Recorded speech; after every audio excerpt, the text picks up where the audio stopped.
Hey friends, Paloma here and welcome to my craft room. Today we're going to be working on a typecast theme junk journal, and I know you guys have been waiting for something crafty for some time now, so here we are. I'm excited, I hope you are too. Typecast came out several years ago and I was an absolute love. The hubby got me my Typecast typewriter for my birthday along with several paper pads. My mom found paper pads on clearance. It was an amazing bundle. In these pages, they have light shades of pink, they have floral patterns, they have book fonts and ledger papers. It makes the combination really nice to look at and to layer. I wanted to pair it with a very clean looking book because typewriters are very well put together, but the pages can have a lot of fun and a lot of texture by adding bulk to the pages, by making accessories and all the fun stuff on the side. So one of my favorite parts and pieces to making junk journals is absolutely game boards.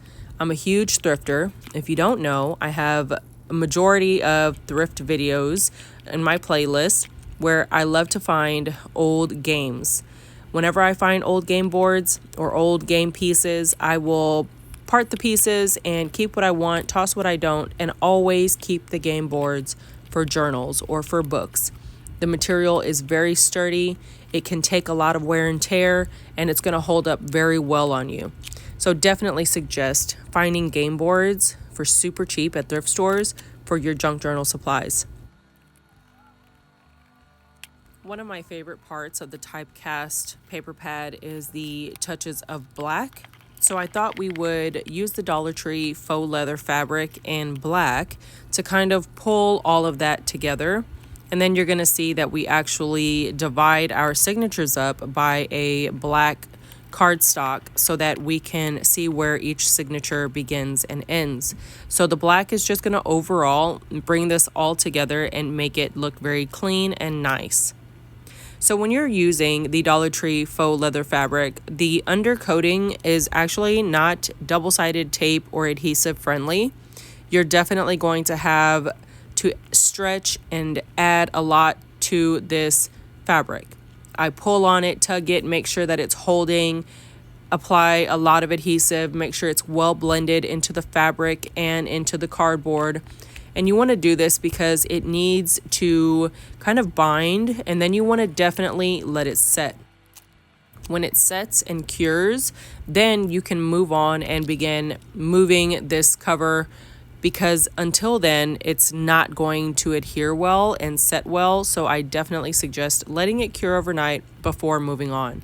Now, as far as how I came up with the size of a few of my journals, I don't really know. I took the inspiration from one of my previous journals that I used manila adhesive envelopes or pockets in, and I wanted the envelope to kind of be the page, and the book couldn't be much bigger than that if that was kind of what I was going for.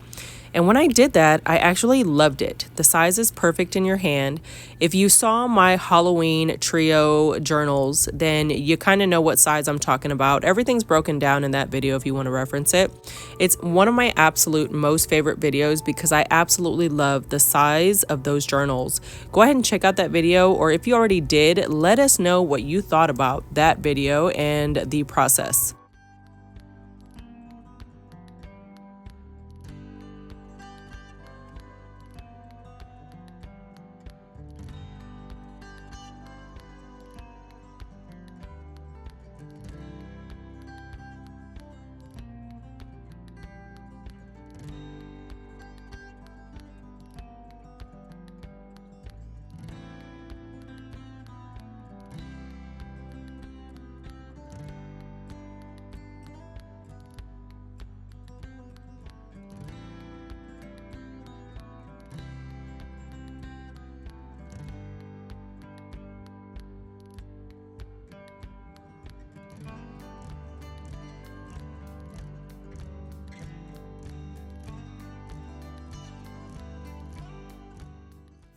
So it was that video that kind of solidified this size journal for me.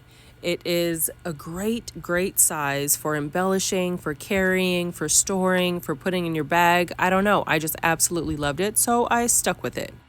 Whenever I do my covers, I like to keep the inside cute. I want it to go with the overall theme, of course, so I choose a pattern that will allow some fun design on the inside cover, on the front cover, and in the back cover. I make sure to adhere that very well. I make sure to crease the seams so everything folds and expands nicely. Now, one of the tricks of getting that seam to not rip is allowing the glue to kind of wet the paper. Then you create a crease by using a tool. It could be a bone folder or an embossing tool. And then you expand and open and close the book so that the paper kind of goes with the seam. Not fast, not too slow. You don't want to rip it, just enough to where that paper kind of stretches into the seam. Now in this journal cover, I didn't want it to be perfect. So I'm going to be using my vintage Singer sewing machine throughout this video for some of the accents on the papers, and I wanted to carry that through the front of the book, just kind of tying the whole thing together. So the buttons that I am putting on the front of the book, the string is actually exposed on the back side. You could wait to glue your cover where your buttons would go and cover that stitching with the paper on the inside of the book, but I didn't want to do that. I wanted it to show because I'm going to be stitching some stuff throughout the pages, and I feel like that will just bring it all together, seeing the string kind of threaded through the buttons on the front cover.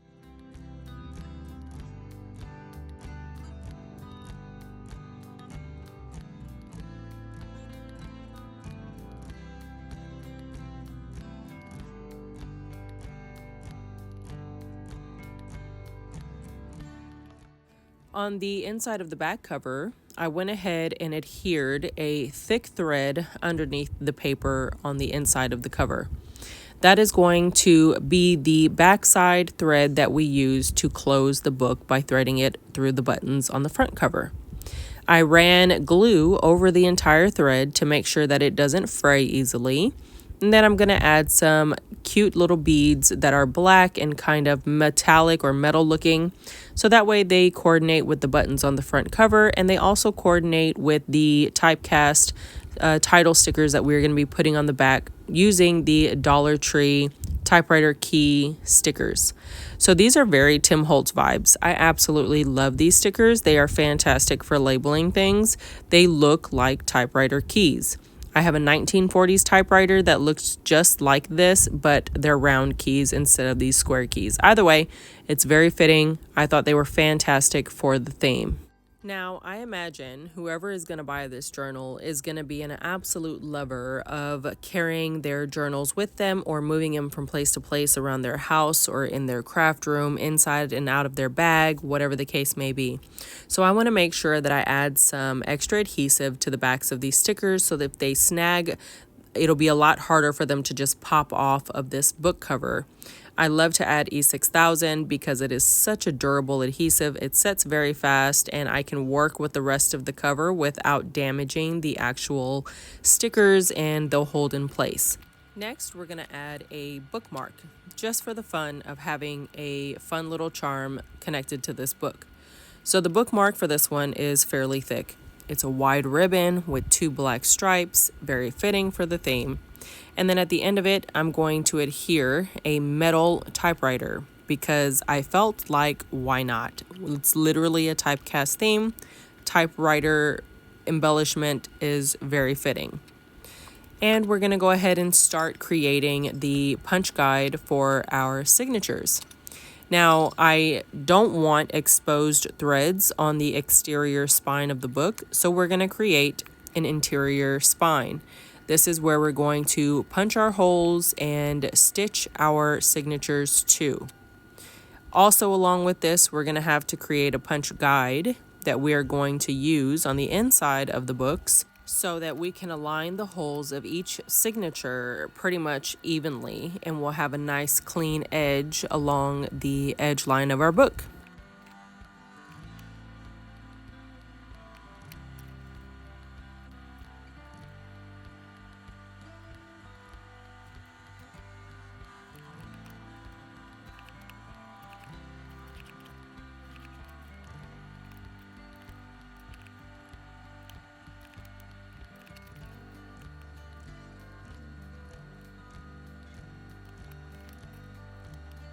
Now that we have created our punch guide and our inner spine for our signatures, it's time to create the signatures that we're going to stitch to that guide.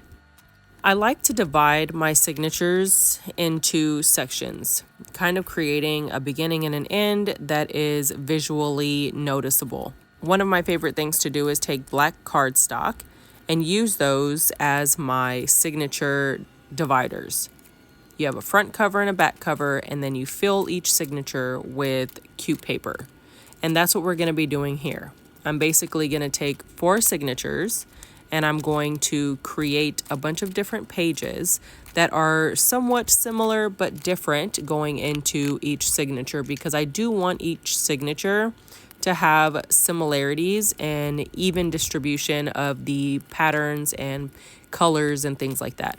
And then we're actually going to dress some of these pages up by taking our scraps and creating little tuck spots and pockets.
To make a basic layout for my signature, I just like to make sure that it has a nice mix of alternating papers.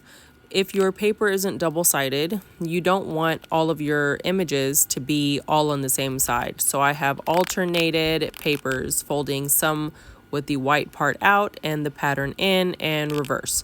That way, when I go through and mix up my sheets, the signatures will have patterns and designs in multiple different sides instead of all facing one direction.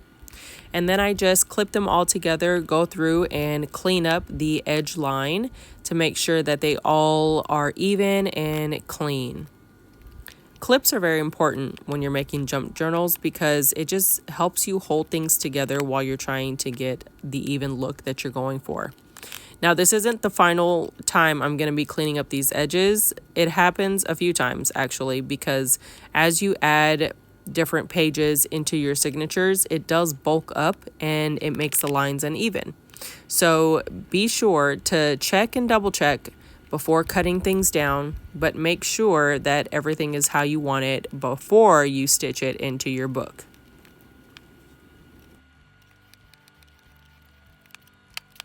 At this point, you can kind of start to see the look that I'm going for in the overall book. Next, we're going to go ahead and take some of the scrap pieces and turn them into pockets and parts for our actual pages. I'm going to cut them down to a point where I can fold them and put them onto the pages in the book without having to trim off too much. And we're going to stitch those into the book, as well as make some tabs and cards and little embellishment pieces for the actual journaling part of the project.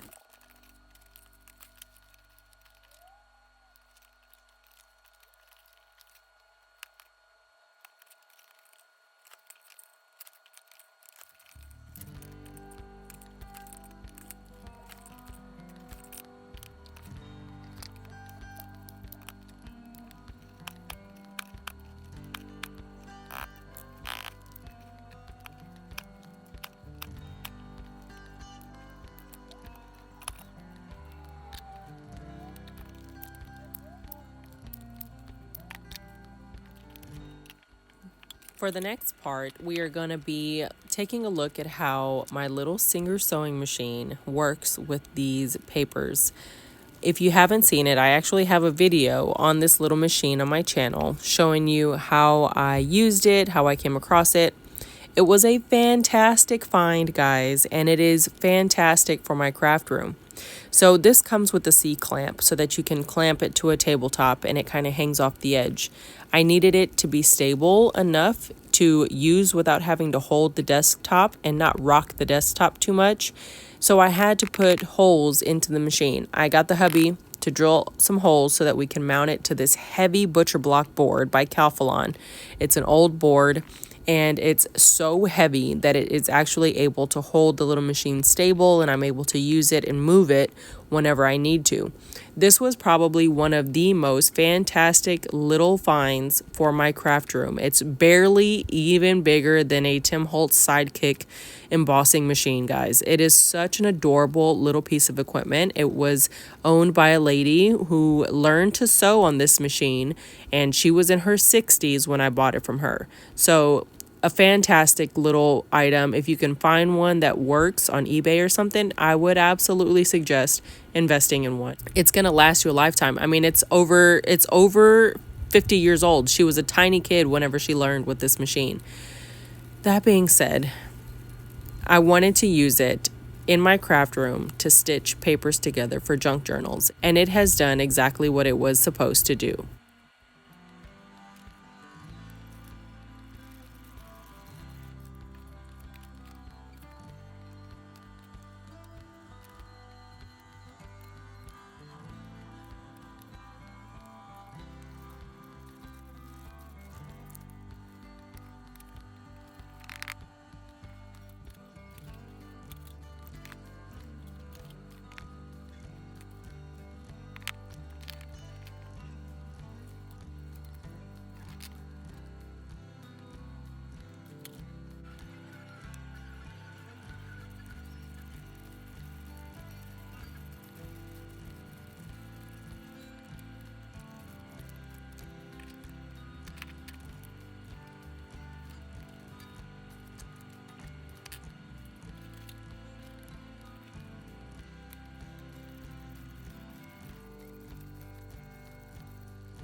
I thought it'd be a good time to jump in here for anyone that's new to this channel and found this video by happenstance. I am a vintage maximalist, vintage purist, vintage lover. I love all things old that can be made new again, that have withstood the test of time, that have personality, and so on and so forth. So if you are interested in stuff like that, I actually have a craft room tour of this space showing how I took my craft room that I absolutely loved, from my white shelves and clear containers to vintage thrifted home organization. My craft room was gorgeous before and on a budget, using Dollar Tree supplies, very simple basic shelves and whatnots, but it looked adorable and it was on a budget. But I had to move it from that space out into my open house, and the rest of my house is 100% vintage vibes. So I had to change up the way everything was stored and how I used different systems, incorporating vintage thrifted finds or shopping my house in other spaces to reuse things that I had already thrifted for my craft room storage. So if you are interested in something like that, I have both of those playlists, which are very beneficial and full of information, in my craft room organization, home organization, or something like that playlist that you can check out. And both of them will have very useful information that you can put into your own spaces and enjoy. And also, a big part of my life is organization. Because I do have so much, I have to make sure that I can maintain systems that keep my house in order. So if you have kind of like reoccurring problems and not understanding why your mind tends to lose things or why systems don't work, I do a lot of breakdowns in those videos as well that are easy to understand for pretty much anybody that loves to have a lot of crafty things, but also has a problem finding them or storing them or understanding how to maximize your space for them. All of that's in those videos. So feel free to check both of those out because they will both be very helpful. Now that we have our signatures together, we are going to kind of create a punch guide. This is just going to go inside each one of the signatures along the spine so we can punch the holes to match the holes to the back spine that we are going to stitch all the signatures to and then ultimately glue into the inside of our book. Once we have our punch guide, we are just going to punch holes in each one of our signatures to line them up on the inner spine that we're going to glue into the book. You always want to make sure of a couple of things. You want to make sure that your book is facing the correct direction. You want to make sure that your pages and your punch is aligned so that everything is punched evenly so that it's straight when you put it into the actual spine and stitch them all together. And you want to make sure that your pages don't shift, so you can avoid that by adding some clips to the top and bottom of your signature.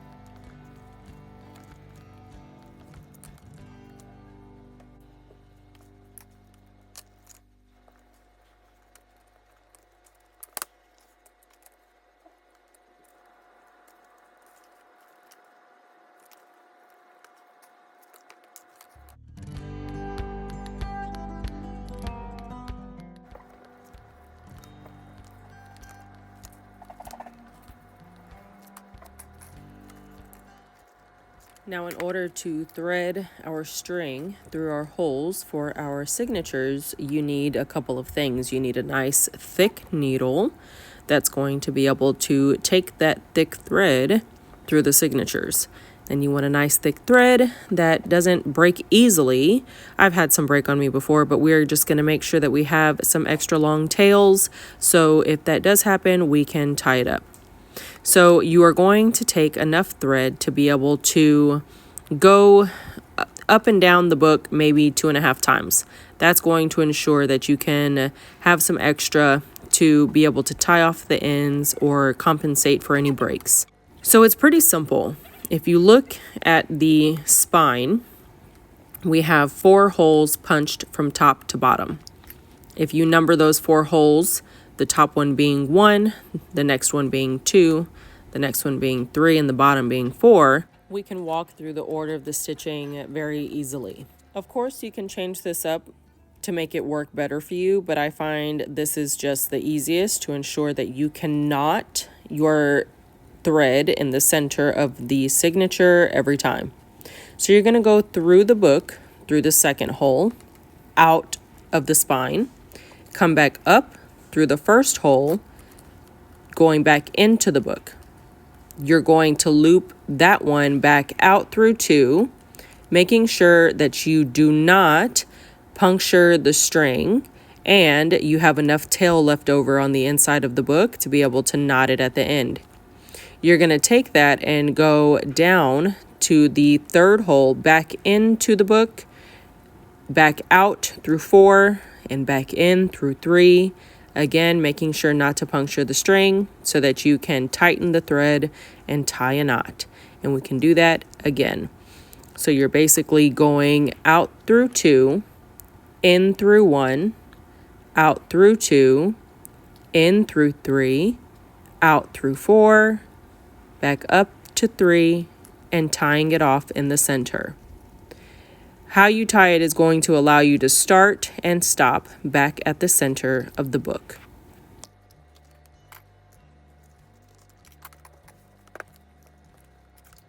And that is pretty much it for stitching your signatures onto the inner spine. Then we're going to take a generous amount of adhesive and glue our spine into the actual cover.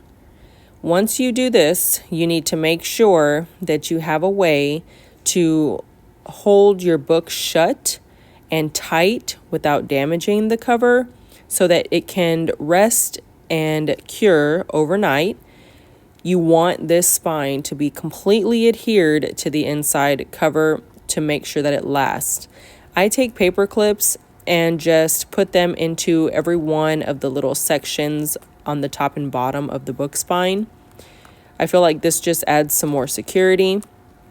I did find this amazing Velcro strap at Dollar Tree, and it is perfect for doing this to junk journal covers. It's so strong and durable, but it's very thick and has really great Velcro, so it's perfect for securing these books to allow them to cure overnight. And that's exactly what I'm going to do. Next is my favorite part. I love coordinating embellishments to fit the journal that I made. Whoever gets this journal may not have coordinating colors to this color palette in their craft stash, so I want to be able to give them a nice stash of stuff to start with in their journal. Typically, I like to include pieces that are decorative but also have function, like journaling cards. Journaling cards are fun because they do take up space. You can layer them onto different sheets, and it helps add texture when actually creating a journal layout. Also, you can use them to glue things to, such as receipts or memorabilia, and it just makes it more fun when you're adding on to the layers. Also, I like to include stickers. In each one of these, I'm including 4 full sheets of planner stickers, and it's a great way to not only embellish with fun quotes, but you're adding functional stickers that you can journal in, you can add pictures to, you can use as functional pieces and kind of section off the different areas of your journal. And then you have things like text boxes or full quotes for the days where you maybe don't have too much to write, and it'll take up a little bit more space and keep it color coordinated. Now, another thing that I love to throw in are some fun textured touches just for the whimsy of it. In here, I'm going to throw in some dictionary cut-off pages, and I'm using the sections that say things like typewriter or creative or memories and journal. That way it sticks to the theme of what we're going for. I also have an old box of Ripley Believe It or Not cards, and I wanted to coordinate some cool images with this as well. This is a really cool card deck that I really like, so I'm being very generous giving 4 cards for one journal. On top of that, I like to add little stickers and things that you can use for embellishments. I'm thinking about making maybe some wax melts to go with this. I'm not too sure, and probably throw in some washi tape once I have time to go through my stash and pull some of that out to coordinate with this. But for now, that is pretty much all we're going to be doing, is creating a nice big stack and see what we can come up with.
Well guys, that is pretty much it for this video.